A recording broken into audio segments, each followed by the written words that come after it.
everyone is, I guess, asking for privacy for the family, so we don't know exactly what happened. But for people who are familiar with heavy music or just like the punk scene in general, not just locally but as a whole, I feel like Gabe had a really prominent presence, and specifically for his group, The Locust, where he was one of the most incredibly talented drummers you would ever see, especially live. Like his talent was unmatched. And I think his birthday was on the 1st, and he passed away on this past 30th, if that makes sense. And so it was just like literally hours from him turning 45, and 45 is a pretty young age, yeah, for anyone. So super young.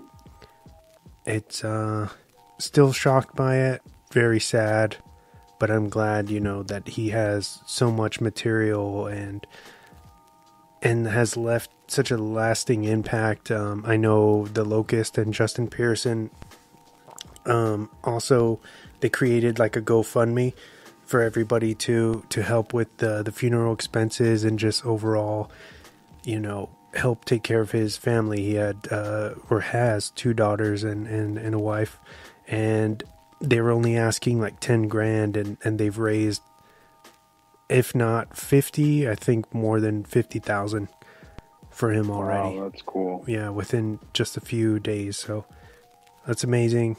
Our hearts go out to Gabe Servian and all his friends and family, and everyone connected to him in the scene. Yes, definitely.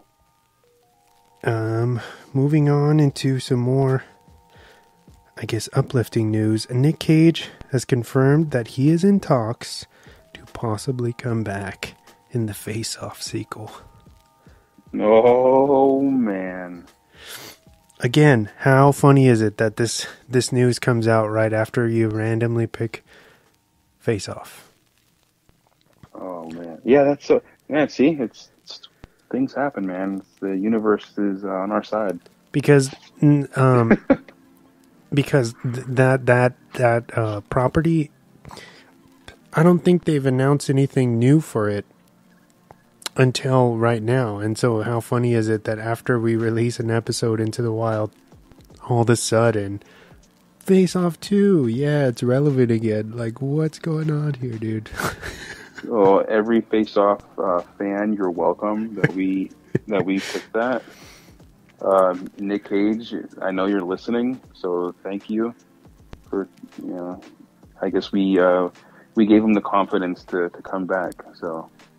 I know, and Thanks. I think he said that don't quote me on this, but the National Treasure stuff that he was going to be doing, I think it fell through. So he's not going to be returning for National Treasure, and I'm not mad at that. Okay, to be honest. But yeah, I don't know how Castor Troy, how they would bring him back. Is he going to be something more batshit crazy, like his secret twin brother returns?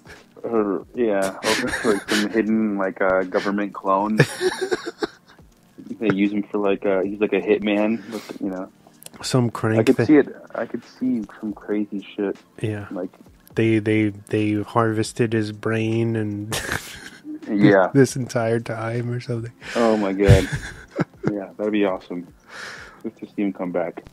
Also, there's no word on whether Travolta would be back or not. I'm just curious on what the hell, like, a script for 2 would look like. How are they gonna talk? Yeah, it seemed like that ended pretty. The door on that was pretty closed in terms of a sequel. But hey, if they can do it and make it successful and make it make sense in some kind of way, I'd be willing to spend $1 on that. Especially because they said that they wanted to do a legacy sequel rather than a remake. And I'm into that. At least, I don't want to see a Face Off remake because it's just going to turn out like the Point Break remake. Like, we didn't need that. Yeah. You know, they're just glorified kind of fan fiction that's polished at that point. Exactly. Yeah. But yeah, and then to close out news, I can't believe you didn't bring this up, but Dave Chappelle was assaulted, I believe it was last night, anyway, this week, during a recent set he did for, I think it was the Netflix is a Joke, huge thing that they're doing in LA. He was specifically at the Hollywood Bowl, and somebody in the audience somehow got up on the stage and tried to tackle him. I guess he slipped, or something happened where he didn't really take Dave all the way down, and then he, of course, the guy immediately fled and then was attacked by Chappelle's entourage. That, of course, Oh my gosh. we know. Have you seen the pictures of him after? Yes. Oh my God. His forehead is like, he's growing another head. I was too distracted by his dangling arm. Yeah. That looks like it's out of the socket, and then whoever arrested him decided to handcuff that arm to the gurney. Yeah. Wow. No remorse from anybody. But I mean, hey, it's the classic play stupid games, win stupid prizes. What did you think was going to happen? And then this kid is I guess a rapper or aspiring rapper, and now I was reading a few articles that it's coming out that he oddly enough is a Trump supporter. Well, there you go. And has in 2020 he released a song called Dave Chappelle, where he's just kind of dissing him, I guess. So this is premeditated. yes, he also, I think he is he got, what's the correct word? He was found,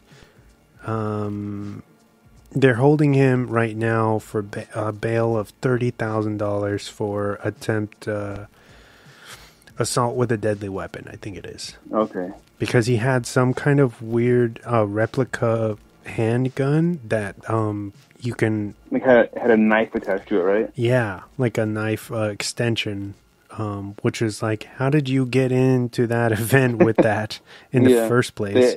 I thought I read that they actually had metal detectors and everything, so yeah, I'm kind of wondering how that happened. I don't know. Maybe it's he had it in his shoe or something, or maybe acts as a belt buckle, so they didn't...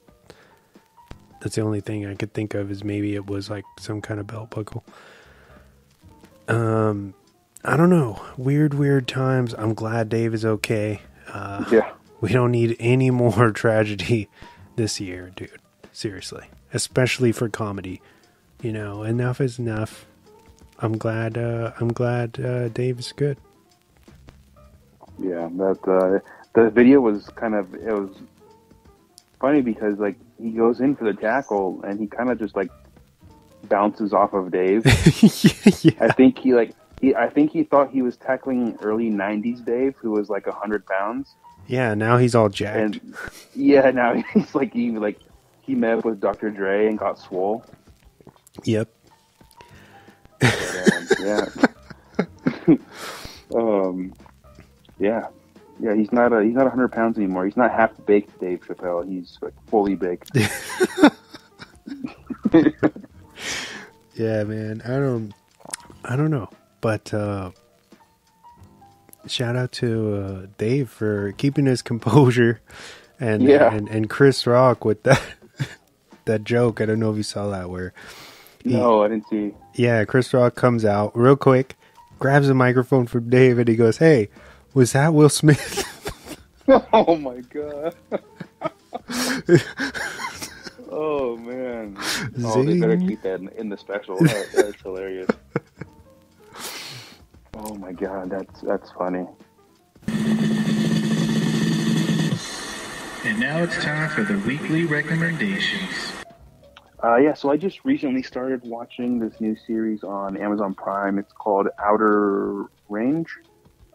It's kind of like a sci-fi. It's pretty. Right now, I just started it, so I'm only just finishing the first episode. It's pretty weird. Actually, the Miles from the movie we're about to watch he's actually in this, so that's pretty cool. It stars Josh Brolin. I believe, I don't know how to pronounce her name. It's Imogen Poots. Imogen. Come on, man. Green Room. I know who she is, but I don't know her name. Lily Taylor, Will Patton, some big names in there. So very cool sci-fi. Josh Brolin he runs a ranch, and there's this huge ass hole that kind of one random day just pops up, and he's kind of it's really like X-Files-y type of shit. So just check it out. It's really cool. Don't listen to me ramble on and try to explain what the show's about. But check it out. Watch the trailer at least, so you can see if you like it or not. But Outer Range, it's on Amazon Prime. It's a series on there. Like I said, I just started it, so I can't tell you fully how it is at the end. But I am excited to see where this takes me.